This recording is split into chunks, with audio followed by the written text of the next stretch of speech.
Hi, my name is J.D. Morse. I was born and raised in the South. I'm a writer, artist, and an aspiring filmmaker. But first and foremost, I am a nerd.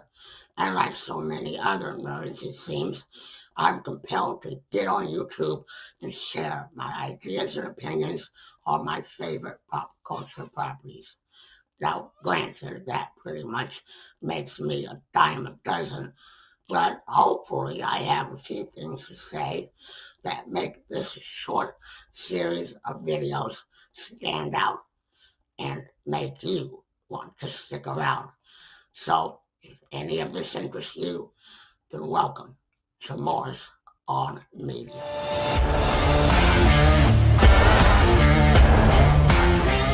So, welcome to this DC superhero movie related episode of Moore's on Media. First and foremost, I'd like to, if I could, beg your indulgence.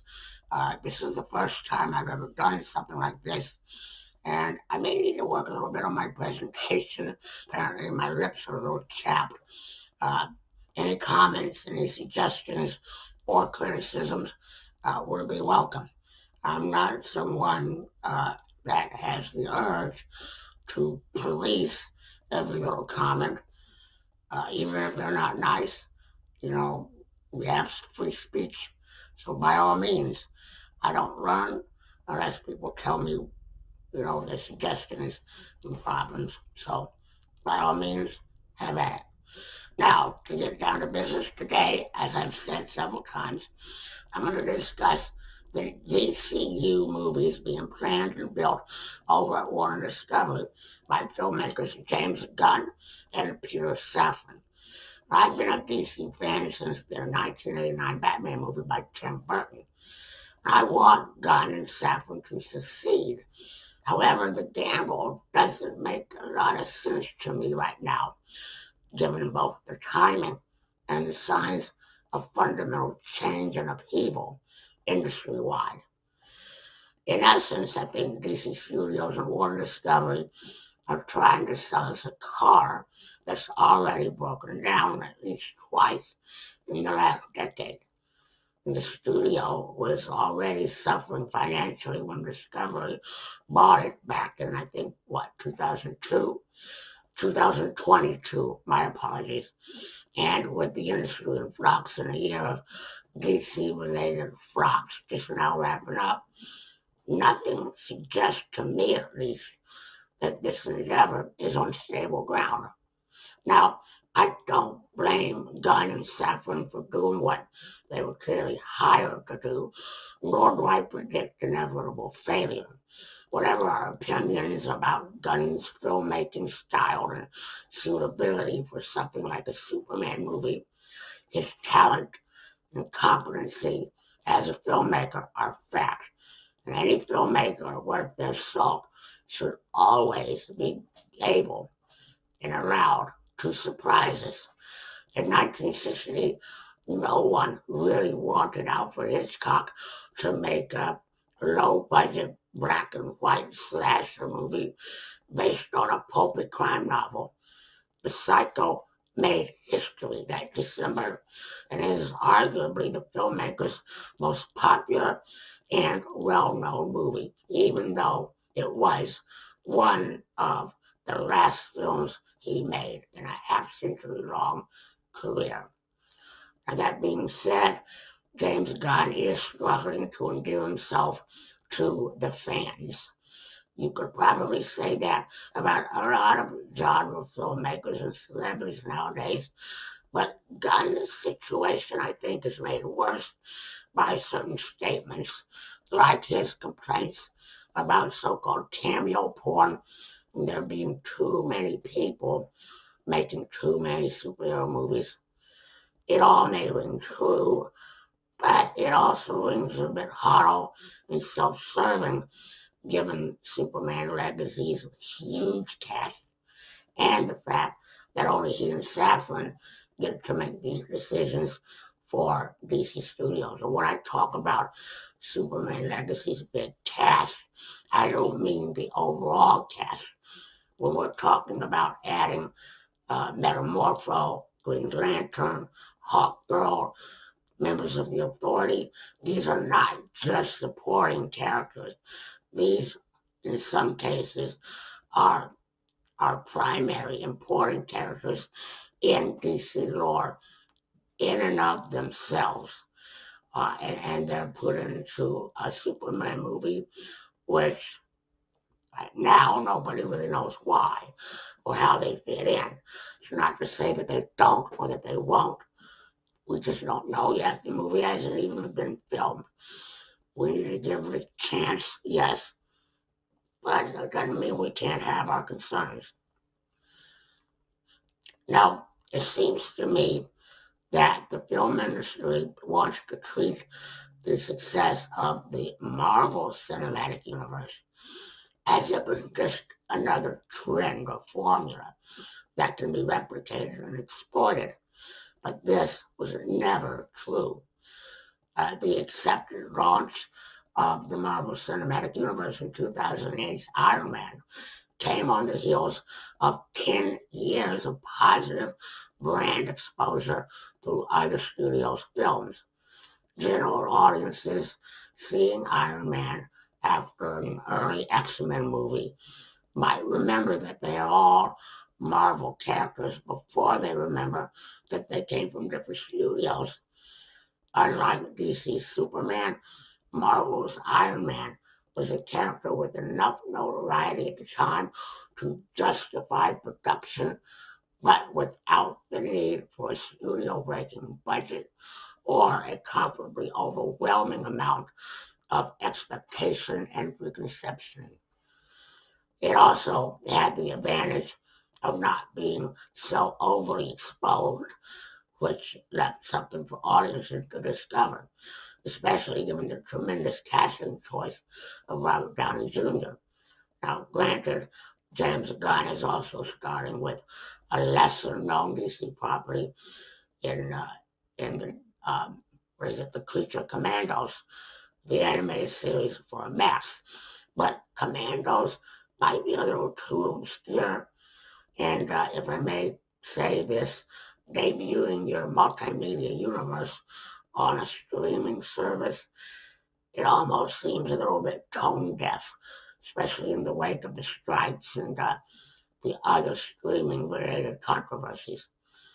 Despite good and understandable intentions, I think consolidating DC content across mediums under a single overall creative guide risks homogenizing this otherwise rich cachet of characters and worlds.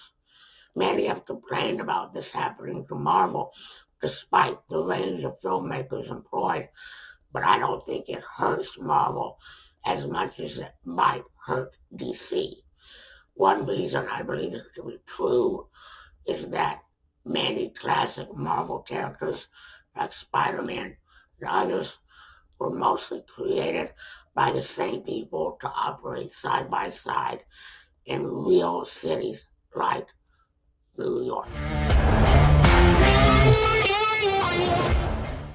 Despite the loudest demands for an integrated DC cinematic universe, DC's history suggests that a more measured and perhaps original approach is called for.